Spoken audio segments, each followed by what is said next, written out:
you. Senator Aubrey McCarthy. Thank you, Fiona, and thank you for being with us here today. Through my work in homelessness and housing support through an organisation I set up called Tiglin, I see the direct impact on humans when housing systems fail. And delays and dysfunction in the system, ultimately it does result in hardship for individuals and families. But I also understand your role for governance, for a proper process and regulatory safeguards. But I'm just wondering, is the Irish planning system, is it evolving into something that's procedurally complex, legally exposed, and it seems to be very uncertain? If you look at the amount of judicial reviews, and I know the last few speakers have mentioned them already, and you've outlined that this Irish citizen has a right to have their case heard. But in 2025 alone, I think 143 judicial reviews were lodged, challenging 136 Commission decisions. So I think that raises the question, it seems to be a natural process that a judicial review is part of the planning process, which I don't think that was what the intention was. So do you believe the current level of litigation in the planning process, it suggests that the planning system is no longer operating in a robust, in a predictable manner? That's question one. It's a tricky Thanks for that, Senator. An easy one. I mean, look, I suppose let's sort of, let's start from the beginning. I suppose the Irish planning law is procedurally complex, and I think sort of first of all, I think my colleague Ciara, who's on the strategic infrastructure side, sort of many of those direct applications to us, they're complicated applications, and I have listened to various different stakeholders outline now that they're engaging lawyers, and on the housing side they're engaging lawyers already at that procedural stage before they put in the applications. So it is complex to put the applications in. When they get the applications before us, all of our decisions are subject to judicial review. I think what is the case is that the numbers of judicial reviews would appear to be coming down. I engaged with one of the other deputies around that, and I think there are a number of reasons for that. I think better decision making is part of that, better legal advice that we've been getting, and the support of the legal unit in relation to that. And I think because those numbers of decisions are coming down, that I certainly would be very hopeful that we can continue to do that, because we stand over all of the decisions that we make, and one would like to come to a point that would, given the professional expertise that has gone into the inspector's report, the professional expertise that has come from the commissioners making the decision, that's an independent quasi-judicial decision, and all the various parties have had a right to input into that decision. One would hope that that would be the final, inverted commas, planning decision, whereas as you know, judicial review has become part of the appeal process, and again that's, I think, is inverted commas, a failure of the system. I'm not questioning any right of the person to make the judicial review if they want to do that. And Peter, is that a new thing?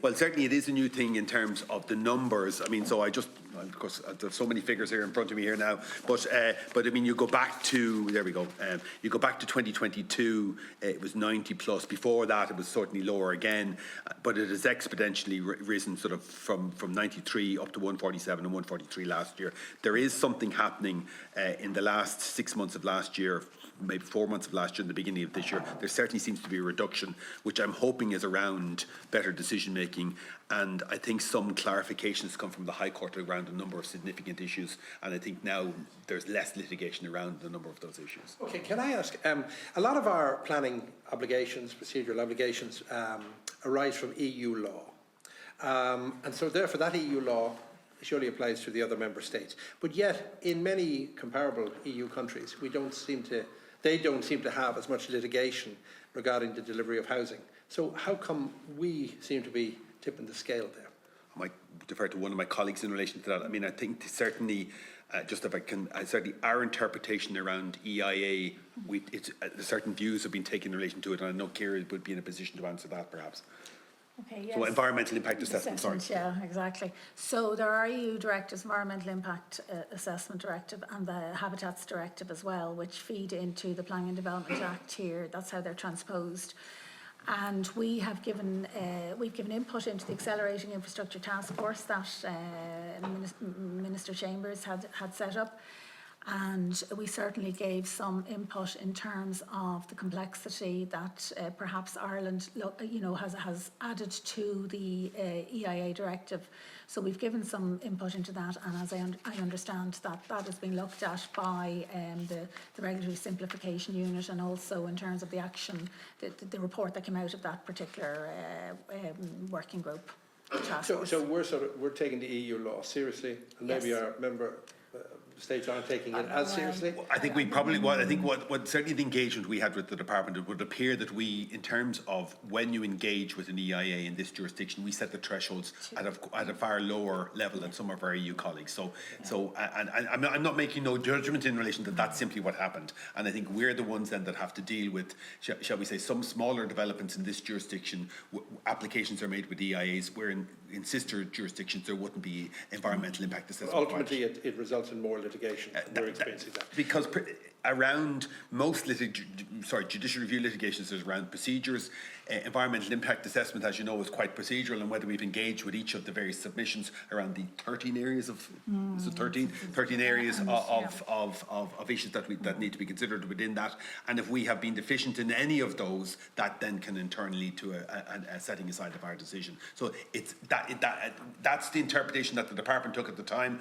In our view, comparative to a number of other jurisdictions, those thresholds would appear to be set quite low. In some areas, in housing, it's quite high numbers, but in some of the other environmental areas for strategic infrastructure, it's quite low thresholds. Waste and other matters. Yeah, maybe if I could give an example. For instance, the EU directive talks about wastewater treatment plants, and it says for 150,000 PE, which is population equivalent, we set a requirement for an environmental impact assessment report to be developed for 10,000 population equivalent. So now that's an extreme example, and as I say, it is extreme, but it's a good example in terms of how we took what was the EU directive and transposed it. Yeah. Okay, last question. You had an IT pilot. I'm just wondering, what are the next steps bringing that live?